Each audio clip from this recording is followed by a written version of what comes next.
I'm going to put 250 to 500 megawatts in the ground for the next 2 to 3 years. Google's our largest shareholder. I'm the second largest, and we're all about achieving the highest returns we can for our shareholders.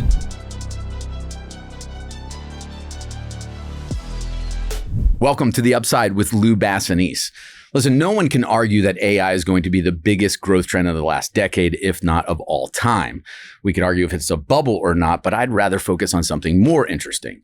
The growth limiting factor to AI. Everyone thought it was going to be chips, and it's turning out to be power. Enough electricity to supply the grid to the data centers to allow all this compute to happen. This is a unique opportunity in the market for people that figured it out well in advance. And today, I'm fortunate to have with me Paul Prager, CEO of TeraWulf. Welcome to The Upside, Paul. Thank you very much for having me here. Listen, I want to start with the end in mind. People are saying it's a bubble. From your vantage point, before we get to what you do you see AI as a bubble at all? No, I don't. I mean, we are getting hit by customers and wannabe customers for power out in 28 and 29. If you have something in 26, 27, it's sold. Yeah, it's gone. So there's massive demand out there. That demand is coming from hyperscalers. It's coming from representative of hyperscalers. We call that indirect folks. We have a customer like that, FluidStack, representing Google. It's coming from enterprise customers, guys that sort of collect enterprise customers, like another one of our customers, G42, Core 42. No, demand is real. So it's coming from all different angles. You don't have to talk about a sales funnel. It's just coming on into the top. Now, give me, as an industry insider, right? I see estimates for the gap in gigawatts of power that we need for the next 5 years. It's anywhere from 20 gigawatts on the high end to 128. I mean, where do you see that as is the actual demand where it plays out? I really like Stephen Bird over at Morgan Stanley, and I think he's basically saying 50 or more. Okay. But we're really short. And you have to understand that megawatts are not all created equal. So a megawatt that's okay for something like Bitcoin mining isn't necessarily okay for high power compute and AI. Yeah. So how so? We're really what's the difference? Because you guys came out, I mean, we were talking before, this is all you've done. You've poured concrete, raised data centers, power, like this industry inside and out. So what's the difference between a Bitcoin megawatt and a HPC megawatt for the people that are listening that have no idea, including myself? As I told you, I mean, I've been putting steel and concrete in the ground, building power plants for 35 plus years, building data centers for the last couple. The answer is, intermittent power allows Bitcoin miners to take advantage of trapped electrons. High power compute requires constant, steady, high quality power, typically sourced from at least a majority of sustainable generation. Right. So not renewable sources necessarily. It can be part of the mix, but I think gas is now deemed acceptable. Nuclear is loved. Hydro is fantastic. Right. We're 93% sustainable at our two big sites, mostly nuke and hydro. Yep. But, it costs $8 to $10 million a megawatt to build a high power compute and AI facility. We're what they call a co-location model. So I don't take any risk in machines or GPUs. In Bitcoin mining, you pay what you pay for the ASICs and you're taking advantage of the site when they have electricity flowing, and when they don't, you're curtailed. Yeah. But it's two very different things. I would tell you the other thing that people really don't think about when they're talking about megawatts being equal is where the load is. You could think about it like a weight set where you're putting all the weights on one end. What's happening to the other? It's got to be balanced. So in high power compute and AI, you have to think that that's a high quality load. Right. They want that power 99.999% of the time. Is it 4 decimal nines out or 5? It's called the 5 nines. The 5 nines, right? I mean, I think that's an important distinction. Real time, right, all the time. So try and imagine being a grid operator who's managing the loads and on the grid. And how do you fit, 500 megawatts or a gig of power need to your system all the time? So, does it mean location? I mean, you have to be close to the power source, big, right? I mean, that's how you solve for it. How robust the grid is, what the transmission in that area is like. Yeah. So I think people think, I've got a site in Deep West Texas and they're going to build a single transmission line. Yeah. Well, that's great. But I don't think that dog hunts. Yeah. We're in New York State, right? The most sophisticated grid on the planet, New York State. The most sophisticated grid operator on the planet. I got 200 megawatts I'm mining up at my Lake Mariner facility on Lake Ontario. And the grid operator is telling me, Paul, don't take it down yet. I need those 200 megawatts of Bitcoin mining to buffer the grid because you're bringing on interesting. Yeah, you're 99.999 power needs. So try and imagine being somewhere else where, my site, we got 2, 3, 45 kV lines, redundant transmission, being at the end of some long single 135 kV. So not all megawatts are created equal. Give me some perspective. You're talking about, I think this is interesting. People see the Bitcoin miners pivoting to HPC. How did you see this coming, right? You were in the power industry before this. How did you know this day would inevitably hit where there was going to be a higher premium for HPC versus Bitcoin? So I didn't. We have a guy, co-founder of the company. He's like a brother. He's a very prescient fellow.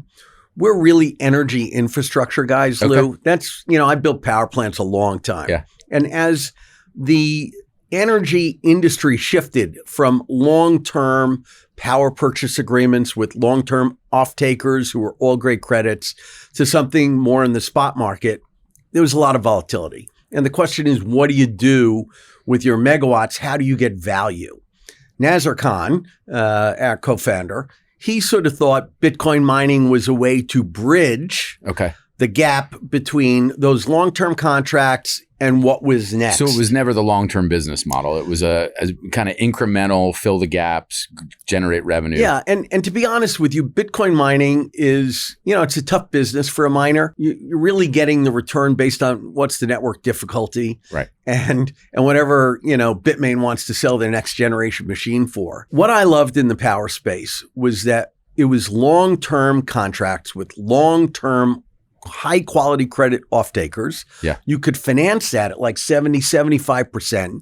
You had a predictable revenue stream and you'd capture the spread. Right. I slept every night. Bitcoin mining, I don't think I slept for a few years. Yeah. High power compute and AI were back to the business model that we were always in. We have a long-term high quality credit off-taker like a Google, backstopping our debt.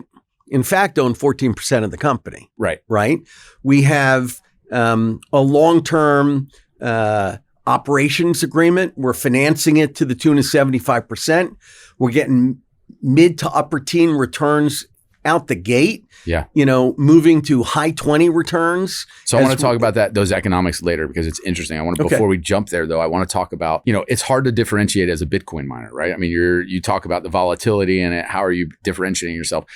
I think some people are trying to say the same thing in terms of the HPC, the data center builders like TeraWulf. How do you differentiate out from the rest of the pack? Because as an individual investor, I look at it and there's a Cypher Mining, there's a TeraWulf, there's a CoreWeave, there's a Core Scientific. To the unknowing investor, there looks like there's 15 different options. But what makes TeraWulf different that makes it a prime choice for investors? Well, we're the best. No, I more specifically than that. Sure. Yeah. I would start with the team. Yeah. We are a team of energy infrastructure investors that have been together for a really long time. We talking a couple years, decades? Nazar and I are together 25 years. 15 out of the top 20 leadership on my team are together 15 years. Wow. So we've been building power plants. You weren't a bunch of Bitcoin bros that kind of put things together. No, I think there are guys that came together. They saw an opportunity, but that's not us. Yeah. We were energy infrastructure guys. That enables us to sort of contract and procure in the data center space, I think, at a very high level. It enables us to look at sites for development and understand, hey, that could be a value in the HPC application versus just thinking you have a lot of acreage and access to power. So you understand all the dynamics, the regulatory dynamics, the different players that are in different regions. regions. Have a regulatory team based in DC. This is all we've ever done is energy infrastructure. So I think the team is an advantage. The second advantage is, we started out the gate with two great sites, Lake Mariner and Cayuga. We have, 500 megawatts of HPC approved. We got another 250 megawatts in the queue at Lake Mariner. We got when's that anticipated to come online? Within the next 18 months. Okay. We're jamming. And in Cayuga, we'll ultimately get to 400 megawatts of high power compute. It is 93% sustainable energy as its source, a sophisticated grid operator, robust grid, pretty good weather for for high power compute. When you say pretty good weather, I don't think most people understand that. It's not Why too is it hot. It's not And too hot, right? cooling's It's an not issue. Texas, right? So Yeah. cooling's an issue with the chips. And everybody wants to do liquid cooling as well, Right. even though there are some programs out there that are currently not liquid cooling. Everything in the future is going to be. I think we also, because we operated those sites as a power plant owner, we have captive labor and captive subs. And I think that's going to be an issue going forward for some people in some sites. So this is a new way to think about vertical integration because you've got 100%. the contractor. Yeah. You know, we have contractors that we've worked with for 15 years up there. Yeah. The union is terrific up there. We've worked with them for 20 So years. you think this is going to be an issue from the standpoint of delays for other people down the road, being able I to think get? depending upon your location, you got to figure out, hey, where am I going to source my labor pool from? Yeah. Where am I going to source, my subs for the EPC? You have to think about that. It's And a is big it a driver. specialized trade? Because I read a stat that it's, a new data center could mean 10,000 new jobs. I mean, what types of trades are we talking about here? Are they highly specialized? Civil, electrical, mechanical. I mean, you're building a box with sophisticated heating, cooling, humidification. The electrical is a big deal. Yeah. But no, I don't think it's science in terms of the build. It's science in terms of the design of these facilities. And we've got a great design, a 50 megawatt design that, Google's bought off on, Core 42, G42 bought off on. But I think site's a big advantage for us. Team's a big advantage for us. And then when you think about financing these things, we've been very fortunate to end up with top quality credits, G42 and Google, as our customers, and that enables us to get low-cost financing. So we have that predictable revenue stream, and we're capturing the spread. I mean, near-term availability of power is everything in this business right now. So we had some sites that we owned and we had mitigated from having been former power plants. Yeah. So I think that's the TeraWulf advantage. No, that makes sense. Let's talk a little bit about just where does this industry sort itself out? Right now we have runaway demand. So it lets a lot of less differentiated, less efficient operators get away with it. What's the reckoning moment? Is it a point where the economics, is it a point of certain demand destruction? What really causes that? To lack of a better term, Warren Buffett said, everyone looks like a genius in a bull market. You don't know who's a real good investor until the tide goes out. So how is everyone going to get exposed in this? Is it bad financing, debt? What do you think from your vantage point? So I think it's a couple of things. One is there are a couple of different business models here. We are a co-location model. I'm putting steel and concrete down. I'm building the building. I'm going to operate the heck out of it. I'm going to finance it efficiently, but I'm not taking GPU risk. So I am. So you're getting rid of the technology risk. So and that's the replacement all cycles. The disruption in the space, from my perspective, seems to be in the technology. Interesting. We always want to own the energy infrastructure and the access to the energy, and we want predictable revenue. So you're almost a customer agnostic like you were in the power days, right? You have a power supply, let's just get it secured, and that may change who the customers are. We're sensitive to the customer in terms of credibility and therefore our ability to finance at the right cost. But I think the second and probably the biggest key is going to be execution. When we were talking, I said, I got a lot smarter people in my shop, more prescient, great financial skill set, Patrick Fleury, great management skills, Carrie Langlis, that chief strategic officer, Nazar sees, the whole field. I'm a body puncher kind of a guy. I like to work. You need those people though, too, to get it done. I like to build stuff. And we are an execution story. We have contracts with unbelievably important companies, and we need to deliver. So do you think delays become the issue? Yeah, I think a year from now, you will see those that delivered and those that struggled. Yeah. And I think it's the execution risk here that's important because, by the way, the credit rating agencies are giving you a double B across the board on the assumption that you will execute consistent with your model. So I think the focus has got to be on execution, and that is all I do every day. So let's pull on that thread a little bit more because I think about building a huge data center for HPC. There's probably got to be supplies that you have to procure long-term in advance. How do you handle that? I mean, is that what causes delays? Is it just general construction associated delays? What are the main potential items, variables in causing, not executing on time? You got to be able to figure out the permitting and regulatory framework. Yeah. You got to have procurement nailed down. And you want to make sure that you have procurement nailed down in a way that is sensitive to things like tariff risk. right? You got to be able to attract the trades and keep them on site. It's a pretty competitive market. You got to be able to manage the trades. I mean, up at Lake Mariner today, probably have 600 guys on site, guys and men and women. I'm probably going to, at the peak, have 1,100, 1,200 people on site. That's a lot of people to manage, a lot of going and coming. You got to figure it all out.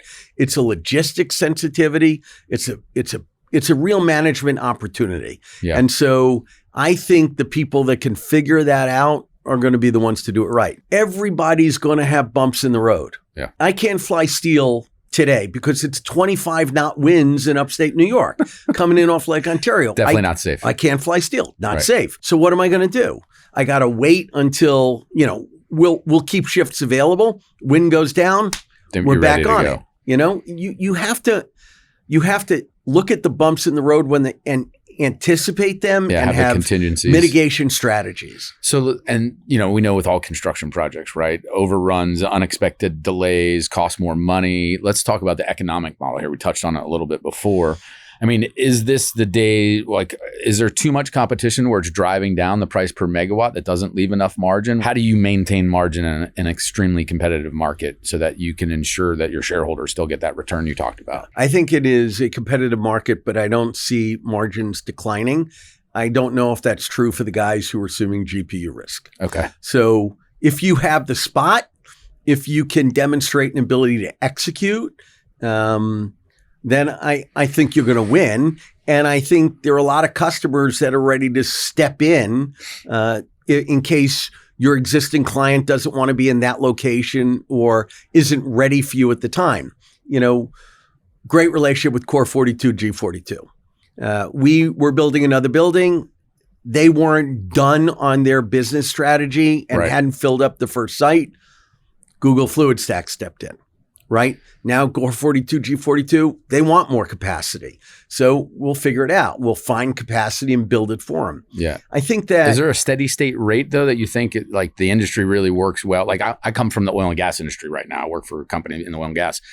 I would tell you that under $60 a barrel, it gets a little dicey for a lot of, drillers. Yeah. Is there a price per megawatt that now you got to start, it really will sort out the winners from the losers? The price to build per megawatt, it is 8 to 10, and depending upon certain elements, maybe a little bit more of a premium. You're building, let's say, for a Microsoft. Right. But my view is we can achieve mid to high level teens returns on an unlevered basis consistently. We've guided the market. We're going to be putting 250 megawatts to 500 megawatts in the ground every year. And I think on a levered basis, we will ultimately get to high 20s. And, someday we'll be a taxpayer, without the NOLs, and then we'll turn into a REIT and we'll all live happily ever after. I was going to say that is the goal. Cruising altitude is turned into a REIT. That's where Fleury wants to drive us to. Yeah, and that makes sense. What changes? What are the risks that are out there, right? Like we talked about competitors and what, differentiation between geography and execution, but what are the big risks that you see hanging? What could change this growth trajectory? Do you think we get to a point where we don't need any more compute? I mean, is this a situation where we figure out? I think, again, the disruptive elements are in the technology side. I think for our business model, everybody's going to need energy. And the question is, what is available when? Yeah. I think that the new challenge in the space is people are talking about bring your own generation. Yeah. That which is kind of another thing that is enabling to TeraWulf, because I've developed and own 5 gigs of power, right, with my team. Right. I don't think any of the others in the competitive peer set were actually power plant owner, operator, and developers. I mean, we've built them and owned them and operated them for third parties. Right. Right. So, I think Tyler's a great guy, but he was in finance. Adam was a banker. I mean, we're a different kind of a team. Yeah.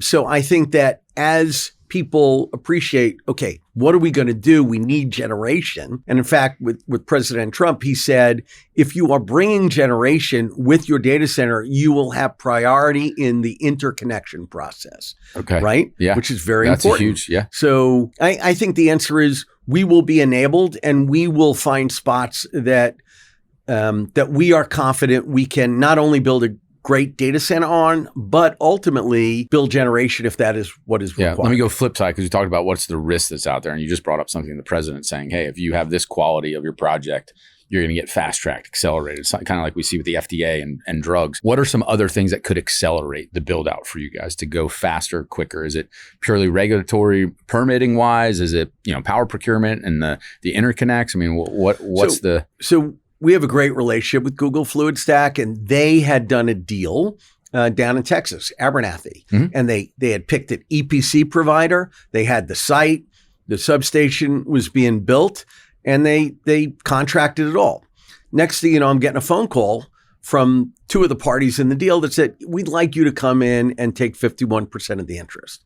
Why? They had baked the cake. Yeah. But the answer was they wanted our expertise on procurement. They wanted us to sit heavy on the EPC. They wanted us to ensure the substation got built on time and on schedule. And they wanted our view of operating that facility. So the accelerant for you is getting pulled into other regions because of your power operation expertise. Yeah, we're focused very much right now on diversity of our sites. Yeah. Because I think the next big challenge for some of these players, and they're not really talking about it yet, it's going to be security, right? When you have one of these sites, your hyperscaler customer is very keen to discuss security to an extreme level of sense of concern. Yeah. And so try and imagine where everybody's in the Beltway, or try and imagine everybody's in this cluster in West Texas. Yeah. From a security perspective, that's a real issue. So we're looking at regional diversification of our sites. Okay. For our existing security customers. from just maintaining upside, maintaining the privacy of the data and the customers. I think maintaining upside. I think security of the network. Yep. Security of the transmission or the grid that is feeding your facilities. So how do you, that opens up a whole other can of worms, right? How do you look at the cybersecurity risk attack angle from this, right? It keeps growing. It's ever expanding. This is arguably the most important, most sensitive data in the world that's going to run through these set data centers. Yeah. How do you approach that business problem? I think the hyperscalers are solving that. What we are solving for them is secure energy to meet the needs of the data center. So just like you're not messing with the technology risk of the GPUs, you're letting them tell you, hey, this is the best solution to it. And they do. Yeah, we're focused on ensuring the security of the energy supply and the grid to feed your facility. Yeah. This question is going to seem weird and off base, but I think it might be relevant, is just what do you think people get wrong as investors when they're looking at TeraWulf? What do they misunderstand consistently, whether it's retail or institutions, that you just keeps you up at night and say, hey, if I could just get people to understand this, they would know what we're building here? I struggle with I want to own GPU model, because I think only a few, to become a cloud player, it's tremendously capital intensive. What are those GPUs worth 3-4 years out? Yeah. Can you compete with the folks like an Amazon and Google? And I worry that the actual return to the shareholder isn't as advertised, because I think some folks aren't including the cost to build the infrastructure to house the GPUs. Got it. So that's one concern.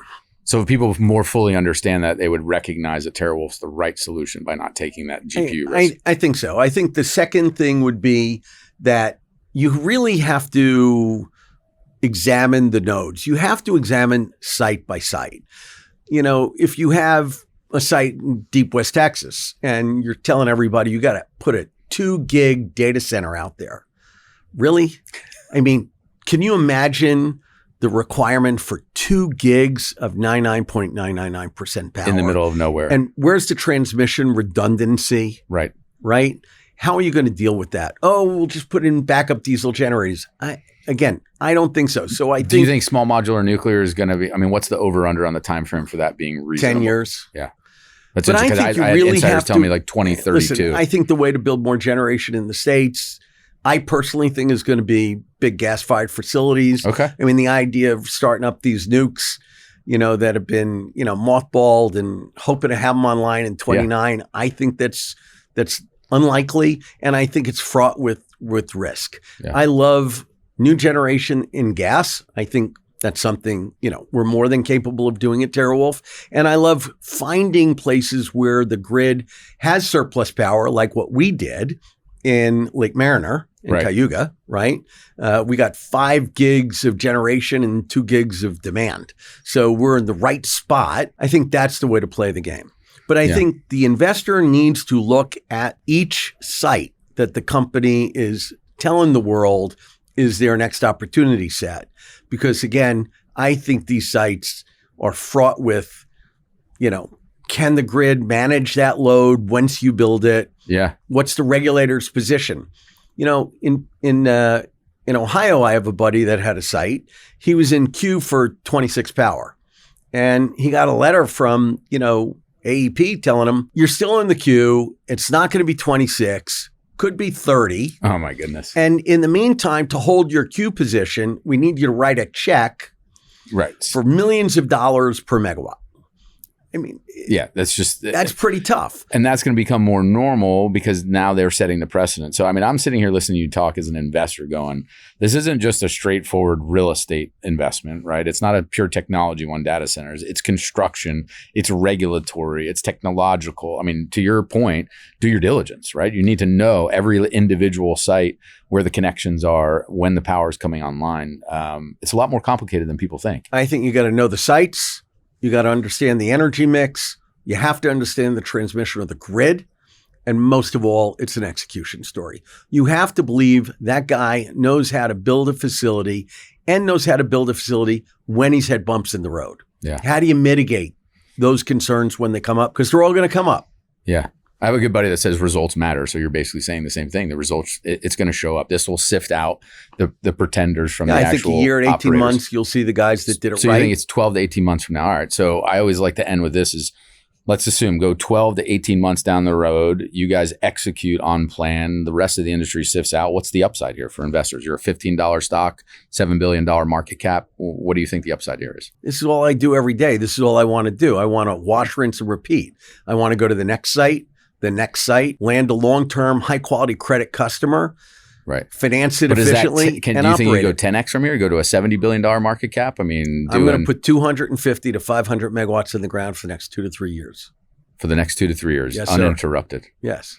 All right, and improving margins because we talked about it a little bit before. So you think it's high teens? I think our margins are great, and I think we'll keep them where they're at, and I think we will continue to have customers that want to take advantage of our expertise in the business. So all that considered, you continue to finance the way you are. That's very shareholder friendly, as non-dilutive as possible to maximize the return to shareholders? 100%. Google's our largest shareholder. Yeah. I'm the second largest. NASDAQ's the third largest.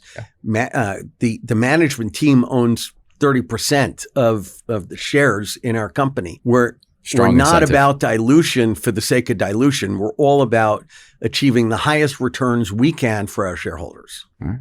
Well, thank you for spending time and explaining it. We'd love to have you back as you continue to execute. Great to meet you, and thanks for having me here.